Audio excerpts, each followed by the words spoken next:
Hello, Tom here again. Just going to talk a little bit about another system I collect for. It became apparent to me that I'd done a video quite a while ago actually, in the distant past, about some different collectible Atari Jaguar pieces, but I've never really done a video showing how kind of extensive my collection actually is. The Jag is a system that I went through a very sort of intense period of being very much in love with, and I've still got all the stuff. I don't really play on it very often anymore, but I mean it's still a system that I have a soft spot for, and one that was just never kind of came to fruition. It had a lot of potential and it was never realised by Atari, and for whatever reason, I'm not going to go into that in this video. I'm literally just going to show the stuff that I actually have in my collection pertaining to the Jag. So what I'm going to do is I'm just going to take you through briefly the bits I have and just talk a little bit about each game and that kind of thing. So first thing I wanted to show is obviously I've got the controller. Now this controller is it's notorious really. A lot of people, if there's ever something on Twitter or on Facebook about how, you know, what's the worst controller ever, it's usually this one that gets, like, you know, fingered. But for those people who've used one and are familiar with the Jag, they are, you know, rightly of the opinion that that's completely wrong. This is one of the most comfortable joypads that there is actually available. It feels fantastic to hold. I mean, it does look stupid, yeah, I'll grant that, but to hold and actually use, it's brilliant. The Pro Controller has shoulder buttons, which the standard one doesn't, which would have been a hell of a lot better if they just put them on from the start. The Pro Controller goes for like ridiculous money on eBay, so I don't actually own one. But yeah, as a standard controller, I think it's pretty good. And yeah, that's just, well, it's just my opinion. I'm sure other people will agree or disagree, but for those who've used it, I'm pretty sure they will say that it's not actually that bad a controller, even though it looks ridiculous. So I'll chuck that to one side. Next thing I have is related to the controller. It's this. It's the multi-tap. If you follow the Jaguar, which is an Atari Jaguar YouTube channel, I'll put a link probably in the description. This is the one that he used in the White Men Can't Jump video, Brian, and yeah, he sent this one back to me. But basically this is a team tap, and this allowed you to play, as you can see, 4-player games. And the only one that was actually released for the Jag was White Men Can't Jump, as I just said. So yeah, they obviously had you know, plans for it to have more, you know, multiplayer games, but sadly the only one that came out was White Men Can't Jump, which is not the best. Anyway, that's the team tap that I also own. Weirdly, I only have 3 controllers. I don't have 4. That said, I've never actually got anybody else to play on the Jag with me, so pretty redundant, to be honest. Moving on to the system itself, here's one. Here's another. So 2 Jags, a bit like John Prescott. You won't get that if you're not in the UK or over a certain age. But yeah, 2 Jags. And sorry, I'm aware of the fact that this chair is very squeaky, so if you can hear that, I apologise. This is the Jag CD. Again, I showed these in the very brief video I did some time ago about my Jaguar collection, or some desirable Jaguar bits, I think it was called. But yeah, this just slots on top. So this is the thing that looks like a toilet, which it kind of does, especially when you've got a game cartridge stuck in the back with the cistern and the lid. So I'm kind of going over old ground with these, but I just wanted to show that I've got them here. So, you know, I'll just put these out of the way. Okay, next thing is the Jag Link, and as you can see on the back there, I'm not sure if it's in focus or not, you can see there that it was designed for, well, for linking 2 Jaguars together really. There's only one game that actually uses it, and that's Doom. So you need 2 Jags, 2 TVs, the Jag Link, 2 copies of Doom, and then you can play co-op or deathmatch, which I have actually done, and it's quite good. Yeah, Jag Link, not especially uncommon. You know, you can get them on eBay for 20 quid or so. So that's a nice thing to have in the collection. Looks quite cool as well. God, this chair. Speaking of Doom, I do have 2 copies. One of which is signed by John Romero himself. I met him at a convention a few years ago, maybe last year or so. So that's signed by him.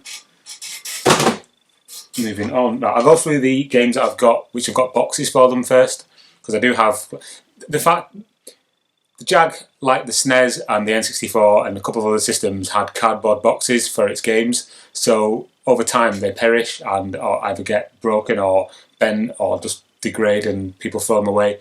So a lot of my games are just cartridge only, which I'm not bothered about because I bought them initially to play. I'm not one of these people who buys games and puts them on a shelf.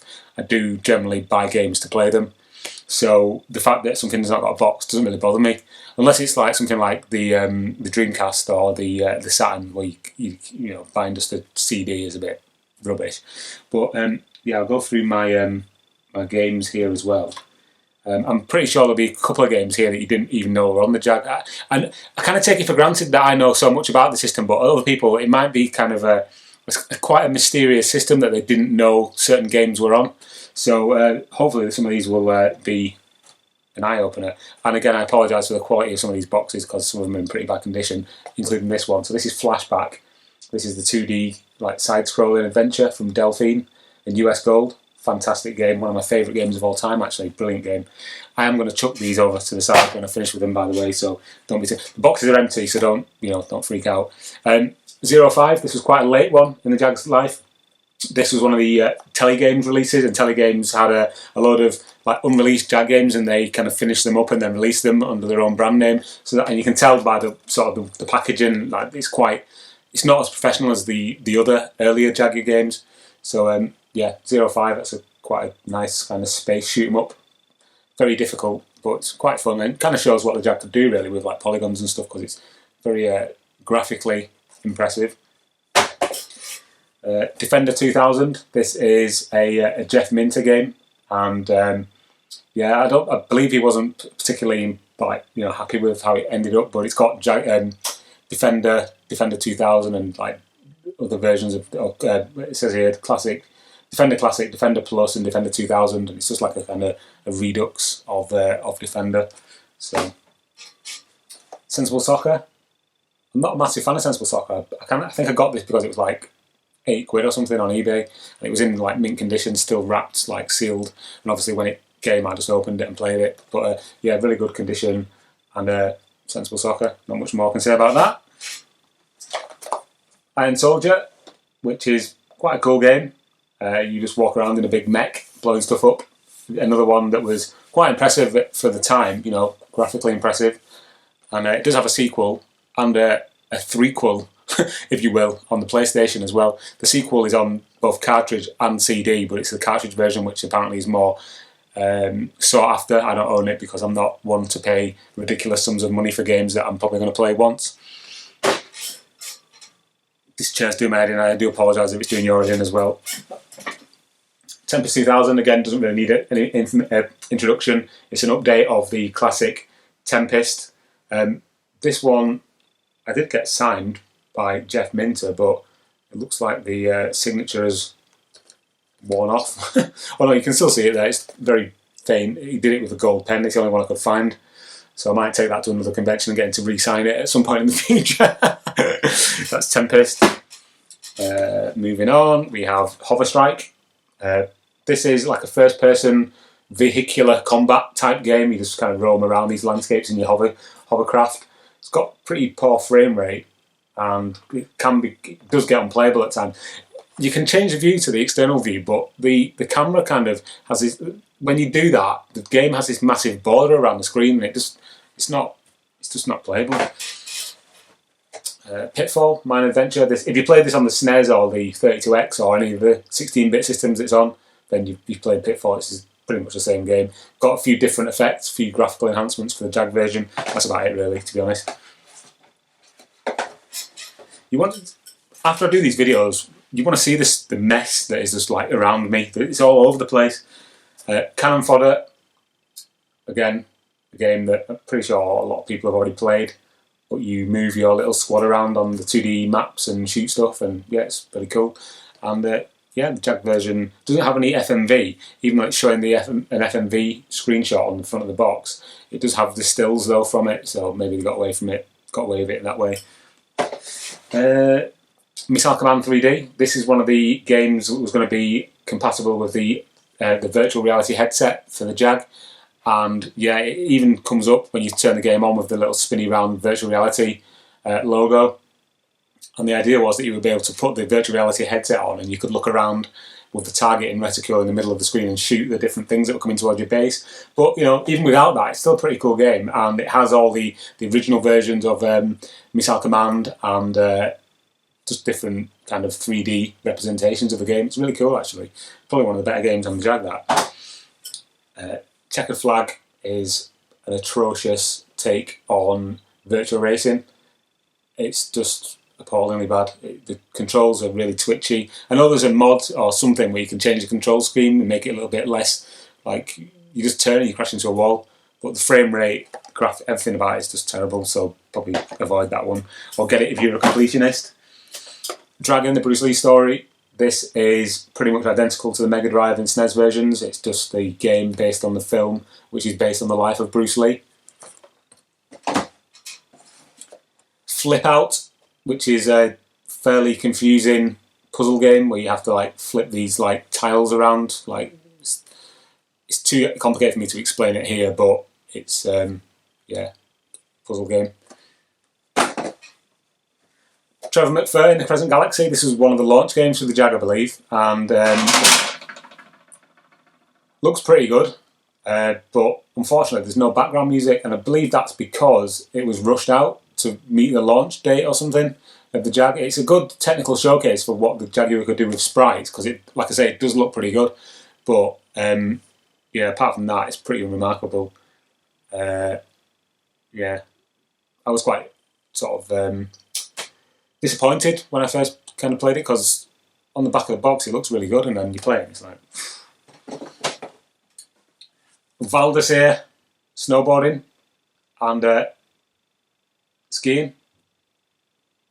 Pretty much identical to the Super Nintendo version, to be honest. As far as I'm aware, I've not played it, but I've been told it is. And yeah, again, not exactly 64-bit, but it's funny enough, I suppose.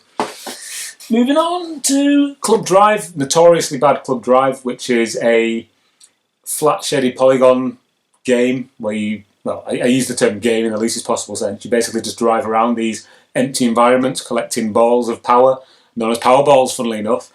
Yeah, it's complete crap, and it's notorious for how bad it is, so I would recommend getting this just to see how bad games can get.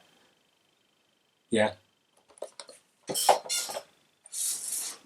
Zoop, puzzle game, again, exactly the same as the 16-bit versions.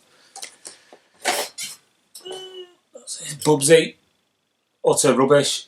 It's very. I found myself repeating myself here, just saying everything's rubbish. That's because a lot of these games are, but when they're great, they are really good. So you've got Bubsy the Bobcat. I believe this is a Jaguar exclusive version. It's Fractured Fairy Tales, and all the levels are based on like films. So you got like Alice in Wonderland, Little Mermaid, I believe, something like that. Yeah, it's really difficult, and just not very good, to be honest. Okay, that's all the boxed cartridge games. So I'll just briefly show you this. This is the memory track. And the memory track is a cartridge that you plug into the Jaguar CD to save your games, because there's no memory built into the Jag CD. So you need this to save games. And I think it's quite cool how it's like the same design as the cartridge, or the same shell. That's very interesting. But yeah, it's a nice little thing to have. You kind of need it if you've got a Jag CD, but they are quite uncommon, especially boxed. Okay, Jag CD games, Hover Strike CD, or Hover Strike Unconquered Lands. It's basically the same as the cartridge version. Slightly better frame rate, and has like FMV sequences and things, voiceovers, that kind of stuff that's missing from the cartridge version. Slightly more playable just because the frame rate's slightly improved. And also it has the Jag CD has this technology kind of built into it where it does like the smoothing of textures, like kind of what the N64 does, but not as like severe. So yeah, the texture mapping is actually quite good on this. Yeah, it's decent enough, quite cheap as well. Myst, the game that's on literally everything that can run it, a bit like Doom. But yeah, again, it's just pre-rendered backgrounds and there's not really much happening in it that's that taxing for the system, so yeah, Myst. Battle Morph, which is probably the best game on the Jag CD, if not one of the best games on the entire system.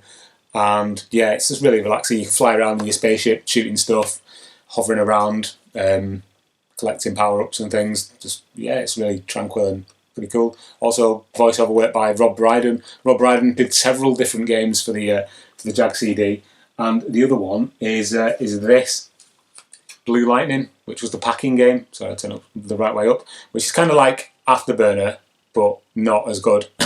I've done another video recently on Blue Lightning, actually, if you can look through my other videos if you can be bothered. But yeah, Rob Brydon, the actor and comedian, did some voice work for different Jag CD games. Obviously not as himself, he was putting on like accents and stuff. And if you've ever seen The Trip with him and Steve Coogan in, he does like a lot of impressions, and you can kind of tell it's him because the impressions are kind of the same ones that he does in The Trip. So, VidGrid. This is one of those, when you go to a museum and you get one of them little plastic things, you have to slide it around and make the picture back up again. It's basically that, but with music videos, and it's quite good. It's quite interesting. Yeah, it's quite entertaining. You got things like a Sledgehammer on there from is it Mike and the Mechanics? I think so. I'm not entirely sure. I think it is anyway. Yeah. Right. So that's all my boxed games and things. I'll now show you the cartridges that I own. So I'll just whiz through these because I'm sure you're probably already quite bored. I know I am. Theme Park. Troy Aikman Football. Don't know if that's showing up. Fever Pitch Soccer. Terrible, terrible game. Put these down. Cybermorph, which is the packing game for the Dreamcast then. For the Jag, I've got there's two different versions of this. One of them's got more intro sequence and the other more sound effects, this kind of thing. Again, I've done a video on that very briefly showing what the differences are. If you want to look through my other dross on my channel. Syndicate with looks like it's got like chip fat all over the label. All these came from eBay, by the way, so that's not me who's done that. Let's flip out, I've already shown that.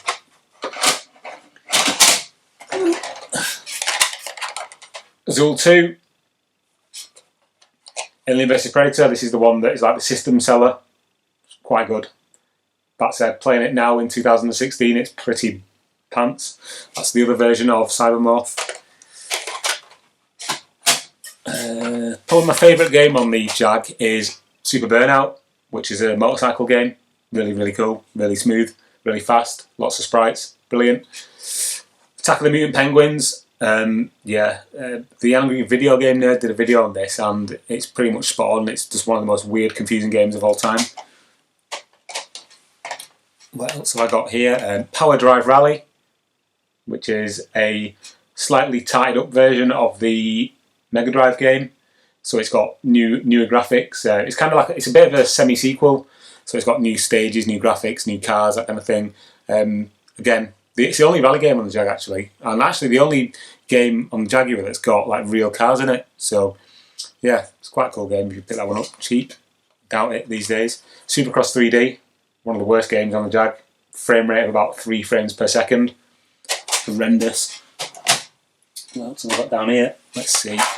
Brutal Sports Football. Most of these are like quite similar to the 16-bit counterparts. Pinball Fantasies, and that's an Amiga game. Dino Dudes. I've spent about all of 3 minutes playing this because it's just utter rubbish. Like puzzle games, a bit like Lemmings, as far as I can tell. It's just crap though. So, Wolfenstein 3D, one of the better versions on console. iWar, which is like a virtual reality game where it's not VR enabled, but you are inside like a computer, like blowing stuff up with your like neon coloured tank. Again, this is actually quite a good game and one that people kind of don't really remember for the Jag. One of the more graphically superior ones anyway. What else have I got down here? Oh, White Men Can't Jump, the one that uses the 4-player adapter. And Raiden, which is a port of the, well, I don't know if it's a port of something. Raiden. I don't know which console it's from, but it's a good version.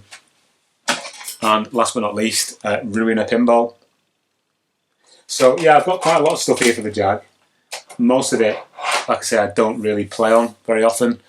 That said, it's a console that I do have some kind of weird obsession with, or did have at some point anyway. It's just, like I said right at the beginning of this, complete and utter diatribe.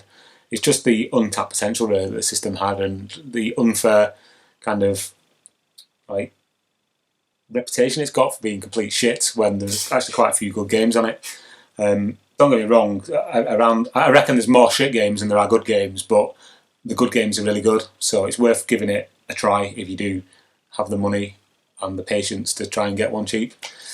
So yeah, that's my Jaguar collection. Hope my monotone rambling didn't bore you too much, but yeah, I'm sure I'll be back in the near future with another one of these riveting videos showing things I have in my collection that I have collected over the years. Cheers.